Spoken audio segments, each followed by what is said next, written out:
ಸರಿಯಾಗಿ ಸಿಗ್ತಾ ಇಲ್ಲ, ರಸ್ತೆ ಗುಂಡಿಗಳು ಬಿದ್ದಿದೆ ಅಂತ ಹೋಗ್ತಾ ಇದ್ದಾರೆ. ಅದಕ್ಕೆ ನಾನು ಕೇಳೋವಂಥದ್ದು, ಬೆಂಗಳೂರು ಏನು ಭಿಕ್ಷೆ ಏನು ಕೇಳ್ತಾ ಇಲ್ಲ, ಬೆಂಗಳೂರು ಭಿಕ್ಷೆ ಏನು ಕೇಳ್ತಾ ಇಲ್ಲ, ನ್ಯಾಯ ಕೇಳ್ತಾ ಇದೆ. ಅದರಿಂದ ಇವತ್ತು ಬೆಂಗಳೂರು ಬ್ರ್ಯಾಂಡ್ ಬೆಂಗಳೂರು ಅಂತ ಉಪಮುಖ್ಯಮಂತ್ರಿಗಳು ಘೋಷಣೆ ಮಾಡಿದ್ರು 2.5 ವರ್ಷದಿಂದ. ಆದರೆ ಇವತ್ತು ಆ ಬ್ರ್ಯಾಂಡ್ ಬೆಂಗಳೂರು ಹೋಗಿ ಪ್ರಕಾಶ್ ಹುಕ್ಕೇರಿ ಕಸದ ರಾಶಿಯ ಬೆಂಗಳೂರಾಗಿದೆ. ಇವತ್ತು ರಸ್ತೆ ಗುಂಡಿಗಳ ಬೆಂಗಳೂರಾಗಿದೆ, ಟ್ರಾಫಿಕ್ ಜಾಮ್ ಬೆಂಗಳೂರಾಗಿದೆ, ಈ ಖಾತೆಗಾಗಿ ಅಲೆದಾಟುವ ಬೆಂಗಳೂರಾಗಿದೆ, ಗುತ್ತಿಗೆದಾರರಿಗೆ ಬಾಕಿ ಕೇಳುವಂಥ ಬೆಂಗಳೂರು, 5 ನಗರ ಪಾಲಿಕೆಗಳಿಗೆ ಅನುದಾನದ ಕೊರತೆಯಿಂದ ಅನುದಾನವಿಲ್ಲದೆ ಬ್ರ್ಯಾಂಡ್ ಇಲ್ಲ. ಇವತ್ತು ಮನೆ ಕಟ್ಟಿದರೆ ಓಸಿ ಇಲ್ಲ, ಸಿಸಿ ಇಲ್ಲ, ಸಿಬ್ಬಂದಿಗೆ ವೇತನ ಕೊಡಕ್ಕೂ ಹಣ ಇಲ್ಲ. ಪಠಾಣ್ ಅಂದ ರೀತಿ ಇವತ್ತು ಕಾರ್ಪೊರೇಷನ್ ಮಾಡಿದ್ದಾರೆ ಹೊರತು ಅದು ದಿಕ್ಕು ದೆಸೆ ಇಲ್ಲದ ಕಾರ್ಪೊರೇಷನ್ ಆಗಿದೆ. ಇವತ್ತು ಗುಂಡಿಗಳು ಬಿದ್ದಿರುವಂಥದ್ದು ಇವತ್ತು ಜಗತ್ತೇ ನೋಡಿದೆ. ನಮ್ಮನ್ನು ಇಡೀ ದೇಶದಲ್ಲಿರುವಂಥ ಜನನೂ ಕೂಡ ಇವತ್ತು ಕಾಮೆಂಟ್ ಮಾಡಿದ್ದಾರೆ ಬೆಂಗಳೂರಿನ ರಸ್ತೆಗಳ ಗುಂಡಿಗಳ ಬಗ್ಗೆ. ಸನ್ಮಾನ್ಯ ಉಪಮುಖ್ಯಮಂತ್ರಿಗಳು 10 ಬಾರಿ ಪ್ರವಾಸ, ಪಾದಯಾತ್ರೆ, ರಥಯಾತ್ರೆ ಏನೇನು ಬೇಕೋ ಎಲ್ಲ ಮಾಡಿಬಿಟ್ರು. ನಗರ ಪ್ರದಕ್ಷಿಣೆ ಪ್ರತಿ ಸರಿ ಹೋದಾಗ ವಾರ್ನಿಂಗ್, ಅವ್ರ ಸ್ಟೈಲಲ್ಲಿ ವಾರ್ನಿಂಗ್, ಹುಷಾರ್ ಅಂತೇಳಿ 15 ದಿನಗಳು ಕಳೆದು ಹೊರಟೋಯ್ತು. ಗುಂಡಿಗಳು ಮಾತ್ರ ಹಂಗೆ ಇದೆ. 15 ದಿನ ಕಳೆದೋಯ್ತು, ಗುಂಡಿಗಳು ಹಂಗೆ ಇದೆ. ಮುಖ್ಯಮಂತ್ರಿಗಳು ಪಾದಯಾತ್ರೆ ಮಾಡಿದ್ರು, ಸರ್ ಮಾಡ್ತೀನಿ 15 ದಿನ. ಮುಖ್ಯಮಂತ್ರಿಗಳ ಮಾತಿಗೂ ಬೆಲೆ ಕೊಟ್ಟಿಲ್ಲ. ಆದರೆ ಖರ್ಚು ಮಾಡಿರೋ ದುಡ್ಡೇನು ಕೊಟ್ಟಿದ್ದಾರೆ ಲೆಕ್ಕ, ಸಾವಿರಾರು ಕೋಟಿ ಕೊಟ್ಟಿದ್ದಾರೆ. 2,000, 3,000 ಹಿಂಗೆ ಕೋಟಿಗಳು ಹೇಳಿದ್ದಾರೆ. ನಾವು ಇಷ್ಟು ದುಡ್ಡನ್ನ ತಗೊಂಡೋಗಿ ಹಳ್ಳಿಗಳು ಮುಚ್ಚಿದಿರಿ ಅಂತ.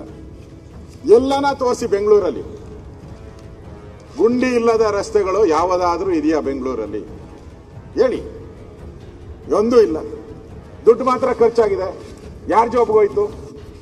ಸುರೇಶ್ ಇವತ್ತು ಜೀವ ಕಳ್ಕೊಂಡಿರೋರು ಸುಮಾರು 12ರಿಂದ 13 ಜನ ವಿದ್ಯಾರ್ಥಿಗಳಿರ್ಬೋದು, ಮಹಿಳೆಯರು, ವಿಶೇಷವಾಗಿ ಮಹಿಳೆಯರು ಸ್ಕೂಟ್ರಲ್ಲಿ ತನುಶ್ರೀ ಹೋಗ್ತಾ ಇದ್ದು ಸಾವಾಗಿದೆ. ಅಮಲಾ ಅಂತ ಬಸ್ ಹರಿದು ಹಳ್ಳ ಇತ್ತು, ಬಸ್ ನಿಲ್ಸಿದ್ಕೋಸ್ಕರ ಬಸ್ ಗುದ್ದುಕೊಂಡೋಗಿದೆ. ಇವತ್ತು ಈ ಎಲ್ಲ ಅನಾಹುತಗಳು ಕೂಡ ಆಗ್ತಾ ಇದ್ರು ಕೂಡ ಇವತ್ತು ಗಡುವು ಅಂತ ಹೇಳಿ ಬಿಟ್ರೆ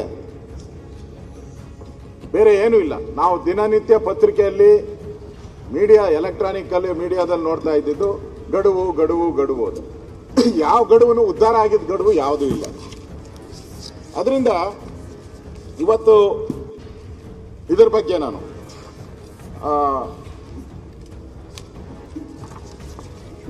ಬೆಂಗಳೂರಿನ ಟ್ರಾಫಿಕ್ ಜಾಮ್ ಬಗ್ಗೆ, ಈ ರಸ್ತೆ ಗುಂಡಿ ಬಿದ್ದಿರೋದ್ರ ಬಗ್ಗೆ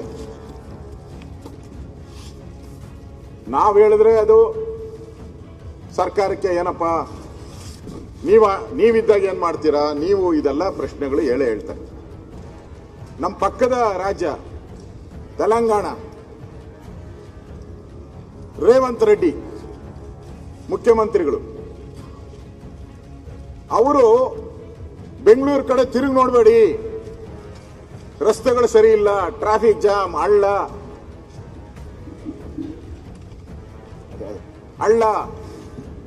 ಆ ಕಡೆ ತಿರುಗಿ ನೋಡಬೇಡಿ ಅಂತಾರೆ. ಇಲ್ಲಿ ನಾನು ಫೋಟೋ ನೋಡಿದೆ, ಡಿ.ಕೆ. ಶಿವಕುಮಾರ್ ಹೋಗಿ ಕೈ ಹಿಡ್ಕೊಂಡು ನನ್ನ ಬ್ರದರ್ ಈಸ್ ಮೈ ಬ್ರದರ್ ಅಂದ್ರು. ನಾನೇ ಅವ್ರನ್ನೆಲ್ಲ ಗೆಲ್ಸಿದ್ದು, ನಾನೇ ಅವ್ರಿಗೆ ಎಲ್ಲ ರೀತಿ ಸಹಾಯ ಮಾಡಿ ಅವರನ್ನ ಮುಖ್ಯಮಂತ್ರಿ ಮಾಡಿದ್ದು. ಆ ಬ್ರದರ್ ಕೈಲೇ ಇವತ್ತು ಬರ್ತಾ ಇರೋದು ಬೆಂಗಳೂರು ಸರಿ ಇಲ್ಲ ಅಂತಾರೆ. ಇಲ್ಲಿ ಯಾರು ಬೆಂಗಳೂರು ಇನ್ಚಾರ್ಜ್? ಯಾರು? ಡಿ.ಕೆ. ಶಿವಕುಮಾರ್.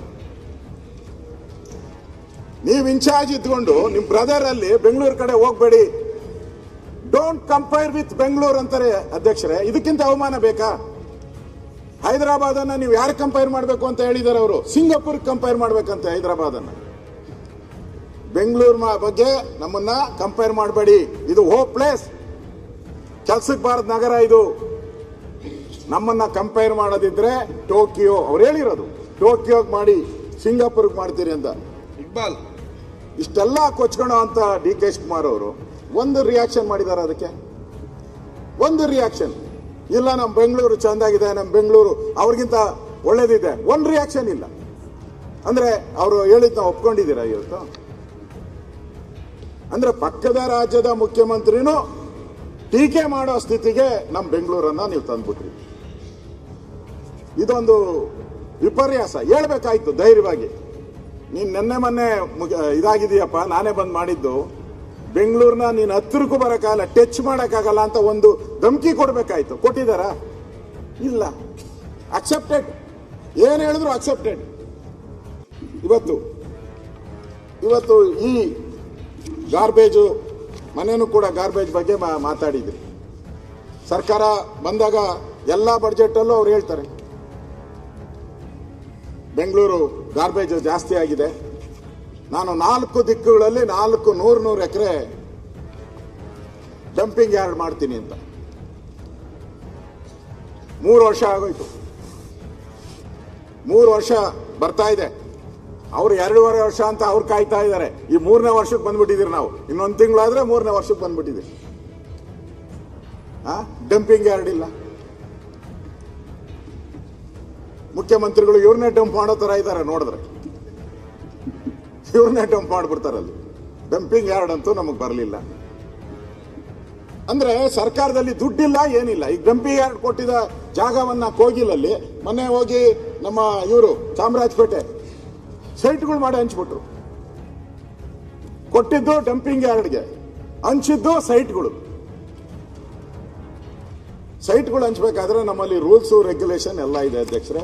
ನೀವು ಅರ್ಜಿ ಹಾಕಬೇಕು, ಮೊದಲೇ ಅರ್ಜಿ ಹಾಕಿ ಕ್ಯೂನಲ್ಲಿ ಬರಬೇಕು. ಕ್ಯೂನು ಇಲ್ಲ, ಏನೂ ಇಲ್ಲ. ಆಟೋಮೆಟಿಕ್ ಆಗಿ ನಮ್ಮ ಜಮೀರ್ ಹೋದ್ರು, ಬರ್ರಿ ಅಂತ ಎಲ್ಲರನ್ನು ಕರ್ಕೊಂಡೋಗಿ ಕೊಟ್ಟಿದ್ದು. ಯಾವುದೋ ಗಾರ್ಬೇಜ್ ಇಟ್ಟಂತ ಜಾಗವನ್ನ. ಇನ್ನು ಗಾರ್ಬೇಜ್ ಉದ್ಧಾರ ಮಾಡು ಅಂದ್ರೆ ಎಲ್ಲಿಂದ ಮಾಡ್ತೀರಾ ನೀವು? ಅಂದ್ರೆ ನೀವು ಅವೈಜ್ಞಾನಿಕವಾಗಿ ಇವತ್ತು ಏನು ಜಮೀನುಗಳನ್ನೆಲ್ಲ ಹಾಳು ಮಾಡ್ತಾ ಇದ್ದೀರಾ. ಮುಂದೆ ಇದೆಲ್ಲ ಬೆಂಗಳೂರಿನ ಶಾಪ ಆಗ್ತೈತೆ. ಅಧ್ಯಕ್ಷರೇ, ನಾನು ಹೇಳ್ತಾ ಇದ್ದೀನಿ, ನೀವು ಇವತ್ತು ನೀವು ಬೆಂಗಳೂರು ಒಳಗಡೆ 10,000 ಲೋಡು ಕಸ ಇದೆ, ಡಬ್ರಿಸ್ ಇದೆ. 10,000 ಕಳೆದ 2.5-3 ವರ್ಷದಲ್ಲಿ ಹುಡುಕಿ ಯಾವ ರಸ್ತೆನ ಹೋಗಿ ಎಲ್ಲ ಕಡೆ ಆಗ್ತಾ ಇಲ್ಲ. ಅವರು ಡಂಪಿಂಗ್ ಯಾರ್ಡ್ಗಳು ತಗೊಂಡೋಗಕ್ಕೆ ಆಗ್ತಾ ಇಲ್ಲ. ಅವರು ಅಲ್ಲೋದ್ರೆ ಉಸೂಲಿ. ಅದಕ್ಕೇನ್ ಮಾಡ್ತಾರೆ, ಎಲ್ಲ ರಸ್ತೆ ಪಕ್ಕದಲ್ಲೇ ಹಾಕ್ಬಿಟ್ಟಿದ್ದಾರೆ ಎಲ್ಲ ಕಡೆ. ಮೊನ್ನೆ ಪತ್ರಿಕೆ ಬಂದಿತ್ತು ನನಗೂ, ಬನಶಂಕರಿ ದೇವಸ್ಥಾನದ ಹತ್ರ ರಾಶಿ ಬಿದ್ದು. ನಂದೇ ಕಾನ್ಸ್ಟಿಟ್ಯೂನ್ಸಿ, ನಂದು ರಾಮಲಿಂಗಾರೆಡ್ಡಿ. ನಾನು ವಿರೋಧ ಪಕ್ಷದ ನಾಯಕ, ಅವ್ರ ಮಂತ್ರಿ. ರಾಶಿ ಬಿದ್ದೈತೆ, ಒಂದು 2-3 ಲಾರಿ ಬಿದ್ದೈತೆ, ಕೇಳೋರಿಲ್ಲ. ಸರ್ಕಾರ ಇವತ್ತು ಪಾಲಿಕೆಯಲ್ಲಿ ಈ ಕಾರ್ಯನಿರ್ವಹಿಸುವಂತ ಅಧಿಕಾರಿಗಳೇನಿದ್ದಾರೆ ಒಂದಕ್ಕೂ ತಾಳಮೇಳ ಇಲ್ಲ. ಇವತ್ತು ಕಂದಾಯ ಇಲಾಖೆಯಲ್ಲಿ 1482 ಅಧಿಕಾರಿಗಳು ಇರಬೇಕಾಯಿತು. 858 ಅಧಿಕಾರಿ ಇದ್ದಾರೆ ಕಂದಾಯ ಇಲಾಖೆ. ಆರೋಗ್ಯ ಇಲಾಖೆಯಲ್ಲಿ 1063 ಅಧಿಕಾರಿಗಳು ಇರಬೇಕಾಯಿತು, 429 ಇದ್ದಾರೆ.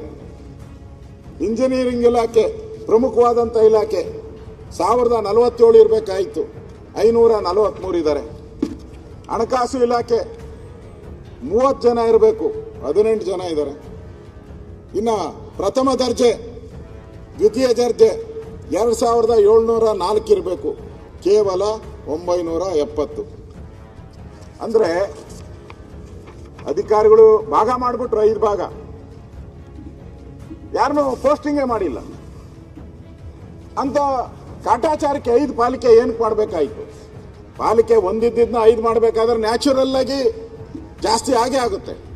ಆ ಕಾಮನ್ ಸೆನ್ಸನ್ನು ಸರ್ಕಾರ ಯೂಸ್ ಮಾಡಲೇ ಇಲ್ಲ. ಆ ಕಾಮನ್ ಸೆನ್ಸ್ ಇರಬೇಕಾಯ್ತು, ಹಿಂಗಾಗುತ್ತೆ, ಅಪಾಯಿಂಟ್ಮೆಂಟ್ ಆಗಬೇಕು ಅಂತೇಳಿ.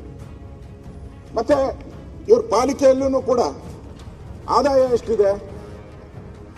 ಆದಾಯ ಆಸ್ತಿ ತೆರಿಗೆ 4500 ಕೋಟಿ, ನಕ್ಷೆ ಮಂಜೂರಾತಿಯಿಂದ 1200 ಕೋಟಿ, ರಸ್ತೆ ಅಗೆತ ಈ ಶುಲ್ಕ 150 ಕೋಟಿ, ಒಟ್ಟು 5850 ಕೋಟಿ ಆದಾಯ ಇರೋದು.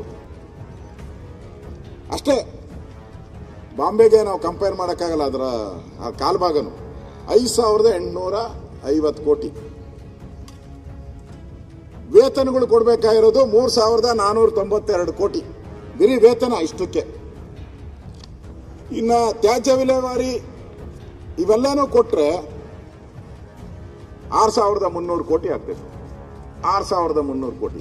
ಆದಾಯ 5,800, ವೆಚ್ಚ 6,300. ಇನ್ನು ಫ್ಲಡ್ ಬಂದರೆ, ಕೆಲಾಮಿಟಿ ಬಂದರೆ ಅದಕ್ಕೆ ದುಡ್ಡು ಇಲ್ಲೇ ಇಲ್ಲ. ಅದರಿಂದ ಇವತ್ತು ನನಗೆ ಈ ಅಭಿವೃದ್ಧಿ ಮಾಡುವಂಥದ್ರಲ್ಲಿ ಇವತ್ತು ವೈಫಲ್ಯವನ್ನು ಕಂಡಿರ್ತಕ್ಕಂಥದ್ದನ್ನು ನಾವು ನೋಡ್ತಾ ಇದ್ದೀವಿ.